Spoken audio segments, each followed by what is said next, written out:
Dika, seorang pemuda dari Surabaya, datang ke Malaysia dengan mimpi besar. Ia meninggalkan kampung halaman demi pekerjaan yang dijanjikan sebagai buruh konstruksi di Kuala Lumpur. Namun, kenyataan berkata lain. Setelah tiba, ia mendapati dirinya diabaikan oleh calo yang sebelumnya mengatur pekerjaannya. Dengan hanya membawa tas kecil dan sedikit uang, Dika terdampar di jalan-jalan ibu kota, bingung dan ketakutan. Setelah berhari-hari berjuang mencari pekerjaan dan tidur di terminal bus, Dika merasa putus asa. Dengan sisa tenaga, ia berjalan tanpa arah hingga tiba di Kampung Baru, sebuah kawasan yang ramai dengan warung makan dan masjid kecil. Saat itu, perutnya lapar, kakinya lemas, dan tubuhnya terasa tak mampu lagi melangkah. Di sebuah warung kecil, seorang wanita paruh baya dengan kerudung bunga-bunga memperhatikan Dika yang duduk lunglai di pinggir jalan. Wanita itu adalah Mak Cik Rahmah, pemilik warung nasi lemak yang sudah bertahun-tahun melayani warga Kampung Baru. "Anak, kenapa duduk di situ? Kamu lapar?" "Ya," suara lembut Mak Cik menyapa. Dika menoleh dengan mata berkaca-kaca. Ia merasa malu, tetapi anggukan kecil darinya sudah cukup untuk menjelaskan segalanya. Tanpa bertanya lebih banyak, Mak Cik Rahmah membawa sepiring nasi lemak dan secangkir teh tarik hangat ke hadapan Dika. "Makan dulu, baru cerita. Tak ada guna berlapar-lapar," katanya sambil tersenyum hangat. Awal pertemanan. Setelah makan, Dika menceritakan nasib buruknya kepada Mak Cik Rahmah. Ia berbicara dengan nada pelan, takut jika ceritanya dianggap merepotkan. Namun, Mak Cik Rahmah mendengarkan dengan penuh perhatian. "Anak ini tak bersalah, kenapa dunia kejam sekali padanya?" pikir Mak Cik dalam hati. "Tak apa-apa, Nak. Kamu boleh tinggal sementara di rumah Mak Cik. Di sini ramai orang baik, kita bantu kamu cari jalan," ucapnya dengan tegas. Dika terharu, nyaris tak percaya bahwa seseorang yang baru ia kenal bisa sebaik ini. Sejak hari itu, ia tinggal di rumah kecil Mak Cik Rahmah, yang hanya beberapa langkah dari warungnya. Kebersamaan yang menghangatkan. Hari-hari Dika bersama Mak Cik Rahmah dipenuhi cerita dan tawa. Setiap pagi, ia membantu di warung, belajar membuat nasi lemak, dan mengenal pelanggan-pelanggan tetap. Para pelanggan, sebagian besar penduduk Kampung Baru, mulai mengenal Dika sebagai anak angkat Mak Cik Rahmah. Di malam hari, Mak Cik sering bercerita tentang masa mudanya, tentang suaminya yang telah tiada, dan tentang anak-anaknya yang kini tinggal di tempat lain. "Mak Cik ni dah lama sendiri. Kadang sunyi juga, tapi Allah itu maha adil, kan? Dia kirim kamu ke sini," katanya suatu malam sambil menghidangkan pisang goreng untuk Dika. Dika, yang awalnya merasa seperti beban, kini mulai merasa seperti keluarga. Ia membantu Mak Cik Rahmah mengelola warung lebih efisien, bahkan memperkenalkan ide menjual nasi lemak secara online melalui media sosial. Penjualan warung pun meningkat, dan pelanggan dari luar Kampung Baru mulai berdatangan. Persahabatan yang mengubah hidup. Bulan demi bulan berlalu, Dika akhirnya mendapatkan pekerjaan sebagai karyawan gudang di sebuah perusahaan di Kuala Lumpur. Ia tetap tinggal bersama Mak Cik Rahmah, membantu di warung saat libur kerja. Persahabatan mereka tidak hanya mengubah hidup Dika, tetapi juga mengisi kesepian Mak Cik Rahmah dengan kebahagiaan baru. Suatu hari, saat Dika mendapatkan gaji pertamanya, ia membeli selembar kain batik cantik untuk Mak Cik Rahmah. "Ini kecil, Mak Cik, tapi ini tanda terima kasih saya," katanya sambil memberikan hadiah tersebut. Mak Cik Rahmah menangis haru. "Dika, kamu seperti anak Mak Cik sendiri. Tak perlu ucap terima kasih, kehadiran kamu di sini sudah cukup." Kisah yang menginspirasi. Pertemanan Dika dan Mak Cik Rahmah menjadi bukti bahwa kebaikan hati tidak mengenal batas. Dalam suasana asing dan keterasingan, kasih sayang seseorang bisa menjadi penerang di tengah kegelapan. Kini, Dika sering menceritakan kisah ini kepada teman-temannya, mengingatkan bahwa harapan selalu ada, bahkan di tempat yang tak terduga. Dan Mak Cik Rahmah? Ia selalu menyebut Dika sebagai hadiah dari Tuhan. Kampung Baru, yang awalnya hanya tempat persinggahan, kini menjadi rumah yang hangat bagi Dika, semua berkat seorang Mak Cik yang tak pernah ragu berbagi cinta kepada sesama. Setelah beberapa bulan tinggal bersama Mak Cik Rahmah, hubungan Dika dengan wanita paruh baya itu semakin erat. Meski Dika kini sudah bekerja di gudang, Mak Cik Rahmah selalu memastikan anak angkatnya itu baik-baik saja. Suatu pagi, saat Dika sedang bersiap berangkat kerja, Mak Cik Rahmah memanggilnya dengan senyuman khasnya. "Dika, mari duduk sebentar. Mak Cik ada sesuatu nak bincang," katanya sambil menyodorkan secangkir teh tarik. Dika mengangguk dan duduk di kursi kayu di depan rumah. "Ada apa, Mak Cik?" Sebenarnya, Mak Cik sudah bercakap dengan seorang teman lama, Encik Jamal. Dia ada kedai roti di sini, dan dia perlukan pekerja yang boleh dipercayai. Kerjanya lebih ringan daripada kerja gudang, dan dekat pula dengan kampung baru. "Apa kamu mau coba?" Dika tertegun. "Mak Cik, serius? Tapi saya tak pandai buat roti." Mak Cik Rahmah tertawa kecil. "Tak apa, Encik Jamal tuh pandai mengajar. Lagipun, kamu anak rajin. Dia pasti suka." Minggu berikutnya, Dika mulai bekerja di toko roti milik Encik Jamal. Pekerjaan itu jauh lebih nyaman, dan suasana toko yang ramai dengan pelanggan membuat Dika lebih bahagia. Ia belajar membuat berbagai jenis roti dan kue, sesuatu yang tak pernah ia bayangkan sebelumnya. Encik Jamal sangat menyukai etos kerja Dika. Anak ini seperti berlian. Dia bekerja keras dan selalu tersenyum pada pelanggan, katanya kepada Mak Cik Rahmah suatu hari. Tak hanya itu, Encik Jamal juga membantu Dika mencari tempat tinggal yang dekat dengan tempat kerjanya. Meski berat meninggalkan rumah Mak Cik Rahmah, Dika merasa ini adalah langkah penting menuju kemandirian. "Saya tetap akan sering ke rumah Mak Cik. Saya tak mungkin lupa dengan semua kebaikan Mak Cik," kata Dika saat hari kepindahannya tiba. Mak Cik Rahmah tersenyum, meski matanya berkaca-kaca. "Ingat, rumah ini tetap rumah kamu. Bila-bila saja kamu mau datang, pintunya selalu terbuka." Meski tinggal terpisah, Dika dan Mak Cik Rahmah tetap sering bertemu. Setiap akhir pekan, Dika mengunjungi warung nasi lemak, membantu melayani pelanggan seperti dulu. Mereka berbincang panjang tentang pekerjaan, pelanggan warung, atau sekadar mengenang masa-masa sulit yang mereka lewati bersama.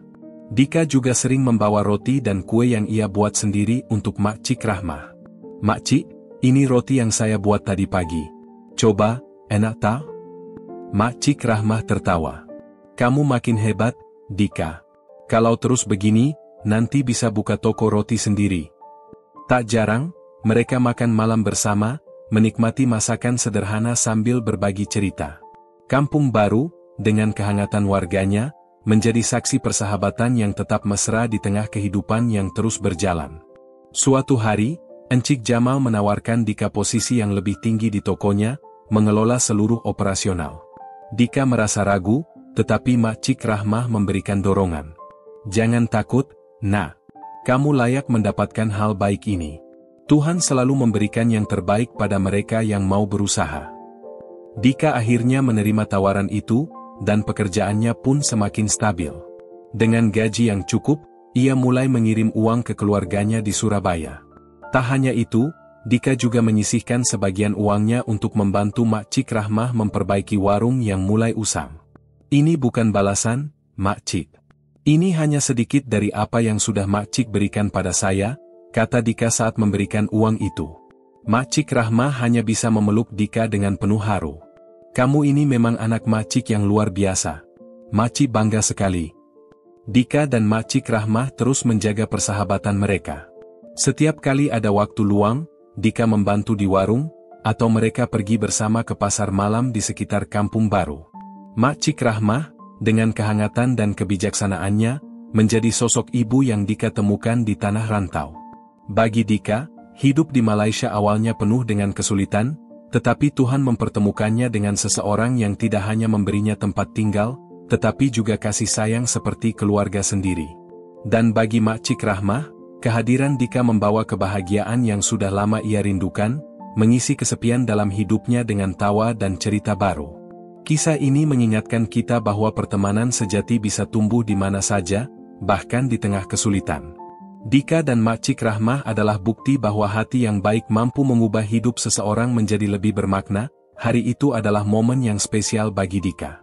Setelah menerima gajinya yang lebih besar sebagai pengelola toko roti Encik Jamal, ia merencanakan sesuatu untuk Mak Cik Rahmah. Ia ingin membalas, meskipun tak sebanding dengan semua kebaikan Mak Cik yang telah mengubah hidupnya. Dika menghampiri warung nasi lemak dengan senyum lebar. Di tangannya, ada 2 kantong plastik berisi hadiah sederhana. Mak Cik, hari ini jangan masak, ya. Saya nak traktir Mak Cik makan di restoran. Mak Cik Rahmah tertawa kecil. Dika, tak perlulah repot-repot. Di warung ini pun sudah cukup. Tidak, Mak Cik. Hari ini spesial. Saya mau Mak Cik menikmati makanan enak, seperti ratu, jawab Dika dengan semangat. Dika membawa Mak Cik Rahmah ke sebuah restoran khas Melayu di dekat Kampung Baru. Suasana restoran yang hangat dan makanan yang lezat membuat mereka tertawa dan berbincang lebih lama dari biasanya. Saat makanan selesai disajikan, Dika menyerahkan sebuah tas kecil kepada Mak Cik. Ini untuk Mak Cik, katanya dengan mata berbinar. Mak Cik membuka tas itu dan melihat selembar baju kurung berwarna biru muda dengan hiasan bunga-bunga cantik. Ya Allah, Dika, cantiknya. Kenapa kamu susah-susah membeli ini? Dika tersenyum. Ini tidak seberapa dibandingkan semua yang Mak Cik lakukan untuk saya. Mak Cik lebih dari keluarga untuk saya. Mata Mak Cik Rahmah berkaca-kaca. Ia meraih tangan Dika dan berkata pelan, "Anak, kehadiran kamu di sini sudah cukup. Tak perlu hadiah apa-apa. Kamu sudah seperti anak kandung Mak Cik sendiri." 10 tahun berlalu sejak pertemuan pertama mereka. Dika kini menjadi seorang yang mandiri, dengan tabungan yang cukup untuk memulai usaha sendiri. Ia terus mengunjungi Mak Cik Rahmah setiap akhir pekan, membawa roti dan kue, serta berbincang panjang tentang mimpi dan rencana masa depan. Namun, hati Dika mulai gelisah. Ia merindukan kampung halamannya di Surabaya. Orang tuanya sudah menua, dan adik-adiknya yang dulu kecil kini mulai berkeluarga. Ia merasa sudah waktunya pulang dan membangun kehidupannya di tanah kelahiran. Suatu sore, Dika memberanikan diri untuk berbicara dengan Mak Cik Rahmah. "Mak Cik, saya ingin sampaikan sesuatu," katanya, suaranya pelan namun terdengar berat. Mak Cik Rahmah, yang sedang menganyam daun pisang untuk bungkus nasi lemak, menghentikan tangannya dan menatap Dika. "Apa itu, Nak? Ceritalah." Dika menarik napas panjang. "Saya rasa sudah waktunya saya pulang ke Surabaya. Orang tua saya sudah tua, dan saya ingin dekat dengan mereka. Saya ingin membangun usaha di sana, seperti yang Mak Cik selalu bilang, menjadi orang yang berguna." Mak Cik Rahmah terdiam sejenak. Wajahnya tak menunjukkan rasa marah, hanya kesedihan yang mendalam. "Mak Cik sudah duga hari ini akan tiba. Kamu anak baik, Dika. Mak Cik tak pernah mau menghalang kamu untuk pulang. Tapi pasti Mak Cik akan rindu." Dika berusaha menahan air mata, tetapi tak kuasa. "Saya juga akan rindu, Mak Cik. Saya tak mungkin lupa semua yang Mak Cik lakukan untuk saya. Tanpa Mak Cik, mungkin saya takkan sampai ke titik ini." Hari-hari menjelang kepergian Dika dipenuhi dengan momen-momen emosional. Mak Cik Rahmah, meski berat hati, membantu Dika mempersiapkan kepulangannya. Ia memasak makanan favorit Dika, memberinya bekal untuk perjalanan, bahkan memberikan sebuah sajadah tua yang pernah ia gunakan saat suaminya masih hidup. "Gunakan ini di kampung halamanmu, Dika. Ingatlah, doa akan selalu menghubungkan kita, walau kita berjauhan," kata Mak Cik Rahmah sambil tersenyum, meskipun air mata mengalir di pipinya. Di pagi keberangkatannya, Dika mendatangi warung Mak Cik Rahmah untuk terakhir kalinya. Kampung Baru yang biasanya ramai terasa sunyi di mata Dika. Mak Cik Rahmah memeluk Dika erat. "Jaga diri kamu baik-baik, Nak. Jangan lupakan Mak Cik, ya?" Dika mengangguk sambil menyeka air matanya. "Saya janji akan kembali, Mak Cik. Ini bukan perpisahan, ini hanya jeda." Saat bus yang membawa Dika menjauh, Mak Cik Rahmah berdiri di pinggir jalan, melambaikan tangan dengan senyuman penuh doa. Hatinya berat, tetapi ia tahu bahwa setiap pertemuan pasti ada perpisahan. Dika kembali ke Surabaya dan memulai usaha rotinya sendiri, yang ia namai Nasi Lemak Roti Kampung, sebagai penghormatan untuk Mak Cik Rahmah. Setiap hari, ia mengingat pelajaran hidup yang ia dapatkan dari wanita itu, tentang kebaikan, ketulusan, dan keikhlasan. Dan di Kampung Baru, Mak Cik Rahmah tetap menjalankan warung nasi lemaknya. Setiap kali melihat pelanggan baru yang kebingungan, ia teringat Dika, anak rantau yang pernah terlantar, tetapi kini telah sukses. Meski jarak memisahkan mereka, hati mereka tetap terhubung. Persahabatan mereka adalah bukti bahwa kasih sayang sejati tidak mengenal batas ruang dan waktu. Di kampung baru, Mak Cik Rahmah masih duduk di bangku kecil depan warungnya, menatap jalanan yang dulu sering dilalui Dika. Setiap hembusan angin membawa bayangan anak yang pernah ia anggap seperti darah dagingnya sendiri. Sementara itu, di Surabaya, Dika menyeka peluh di toko rotinya, menatap sajadah tua pemberian Mak Cik Rahmah yang tergantung di dinding. Hatinya penuh rindu, tetapi ia tahu bahwa di setiap doanya, ada kehangatan Mak Cik yang selalu ia rasakan. Jarak boleh memisahkan tubuh, tapi cinta dan kenangan tetap menyatukan jiwa. Kadang, sebuah pertemuan meninggalkan jejak yang abadi, bukan di dunia, tetapi di hati. Itulah cerita Dika dan Mak Cik Rahmah, semoga dapat mengambil hikmah dari kisah ini. Terima kasih sudah menonton, jangan lupa like, share, komen dan subscribe ya. Wassalamualaikum warahmatullahi wabarakatuh.